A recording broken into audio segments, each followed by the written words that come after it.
Daily Bible word தமிழுக்கு அன்புடன் வரவேற்கிறோம். இன்று மே 28, 2026 பொதுக்காலம் 8ஆம் வாரம் வியாழன்.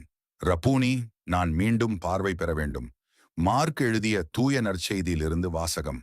அதிகாரம் 10. இறை வார்த்தைகள் 46 முதல் 52 வரை. அக்காலத்தில் இயேசுவும் அவருடைய சீடரும் எரிகோவுக்கு வந்தனர். அவர்களும் திரளான மக்கள் கூட்டமும் எரிகோவை விட்டு வெளியே சென்றபோது திமேயுவின் மகன் பர்த்திமேயு வழியோரம் அமர்ந்திருந்தார். பார்வையற்ற அவர் பிச்சை எடுத்துக் கொண்டிருந்தார்.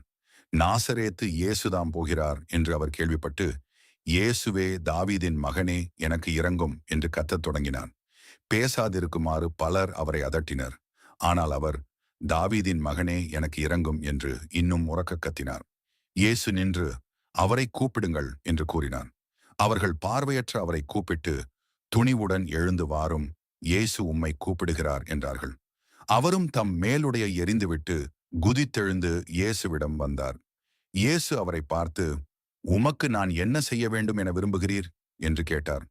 பார்வையற்றவர் அவரிடம், ரபூனி, நான் மீண்டும் பார்வை பெற வேண்டும் என்றார். இயேசு அவரிடம், நீர் போகலாம், உமது நம்பிக்கை உம்மை நலமாக்கிற்று என்றார். உடனே அவர் மீண்டும் பார்வை பெற்று அவரை பின்பற்றி அவருடன் வழி நடந்தார். இது ஆண்டவரின் அருள்வாக்கு. இறைவா, உமக்கு நன்றி.